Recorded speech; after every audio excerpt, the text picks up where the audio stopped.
Karaoke Night, presented by Still a Frog.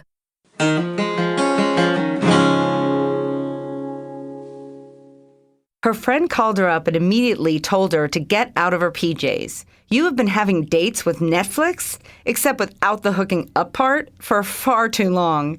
I think you are confusing your couch with a man, her friend teased. After a little bit of pleading, she convinced her to take a shower, get pretty, and be ready by 9 p.m. Though she was already looking forward to Take Out Chinese and the latest new release, she decided that her friend was right. Her last breakup was hard, not because she was in love and had been heartbroken, but because she wasn't, and she knew he was. She didn't want to live a lie, and she knew prolonging it would make it worse. Afterwards, she felt sad. She knew she didn't want to go through that again. She had just lost hope, and without that, it all seemed pointless. When her friend arrived, she told her that she would be the designated driver. "I know you have not been out in a long time, so I will make sure I am on alert. You, however, are going to tie one on." "Yeehaw," she joked. They first went to the beach and tried a few of the places on the Intercoastal.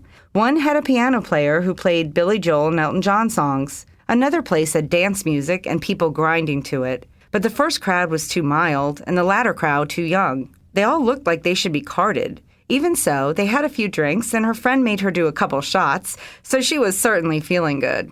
Her friend told her she knew just the place. All she could do in her heady state was smile. She was having a good time. She was glad to be out. Seeing the headlights hit her as they drove on the highway heading west, closer to home, gave her a tingly feeling. Well, maybe it was the alcohol, but she felt a strange sense of excitement, knowing that anything could happen. They pulled into the parking lot, and she looked in the mirror. After she, as she liked to call it, fixed her face, she looked at her friend. She thanked her and told her she was such a great friend. That may have been triggered by the alcohol, too, but the feelings were genuine. She was grateful, and she was having more fun already than she had remembered having in a very long time. They walked up, and her friend asked her if she minded if she smoked a quick cigarette. It was a terribly nasty habit, probably the only flaw her friend had, so she said it was fine, and they picked a spot outside among the smokers. People were coming in and going out. It looked a bit crowded, and there were many different types of people. It was a casual place that had good food, known for having the best chicken wings in the county. It was also a Steelers bar. The owners were huge fans. It was family place by day, but the under-18 crowd tended to be gone by now. She remembered coming here a few times before, but not for a long while.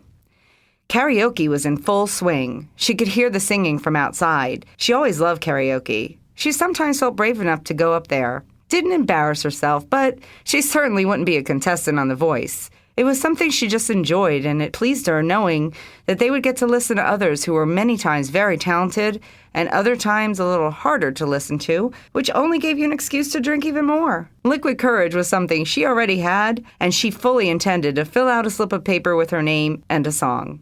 Suddenly, she stopped. It felt as if all the outside noise quieted, and the only sound she could hear was a voice that was coming from inside. She felt an intense wave of emotion come over her, as if it were a surge and she was suddenly drowning in it. She then felt a sadness in her chest and a nervous energy flashing inside her. That's when it hit her. It hit her hard. She knew that voice. She had heard it at least 1,000 times before when the love of her life was in it, the man to whom that voice belonged. She didn't believe it. It could not possibly be true. He had left her. The reason? Because he loved her. It didn't make sense to her. She didn't care that he got injured and could no longer work. She loved him. It wouldn't have mattered to her if she had to take care of him or that things would be hard. But he didn't want to be a burden on her. He felt she deserved better. He left to go back home and be with his family. She begged him not to go. She felt like life was over for a very long time. But after he returned her letters and her phone calls went unanswered, she realized that he was not coming back. It took her a couple of years before she would wake up without thinking of him, before she could go days without feeling pain, and it seemed a lifetime went by before she was able to date again. And now, his voice was singing Far Away by Nickelback. Her friend grabbed her by the shoulders, exclaiming, "What? Oh my God, you were white as a ghost, as if you had seen a ghost." She replied, "I didn't see a ghost, but I heard one." She hurriedly filled her friend in and rushed inside to see. She took a deep breath, trying to calm herself. As she walked inside, she looked immediately to the corner where their singer was on his last note. It was him. Her heart began to race, and she was almost trembling. He finished the song and put the mic back on the stand.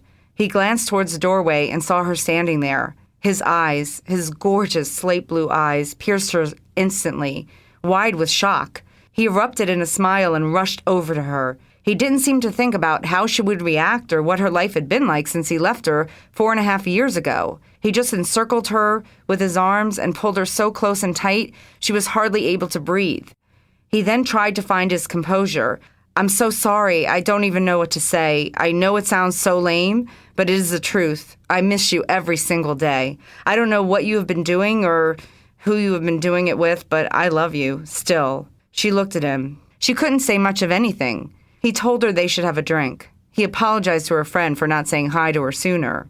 The next few hours were as if she were in a dream. She never imagined she would ever see him again. She might not have, had it not been for her friend urging her to go out. Then, ending up at the right time in the right place, they spent the rest of the night catching up on everything. She was thrilled to learn he had been able, through physical therapy, to vastly improve his physical state, and he had also gone back to school and got a teaching degree. When the opportunity to teach in South Florida came about, he jumped at the chance, since he had relatives here as well. She felt a wave of anger, wondering why he had not contacted her when his situation changed, when he would no longer be a burden to her. He told her that he didn't want to change her life, that as much as he loathed the idea that she was with someone else, he could not imagine she would not be. He didn't want to chance hurting her again, complicating her life. He didn't know if she moved on, but he had been afraid of finding out she had. She looked into those gorgeous eyes and slid closer to him in the booth, while her friend sat across from them with an ear-to-ear smile. Her anger had disappeared completely. "I am not seeing anyone special right now. Well, let me rephrase that. I'm not in a relationship with anyone, but I am seeing someone extremely special." He looked visibly disappointed when she said that, until she continued, "And that someone special I am seeing right now is you."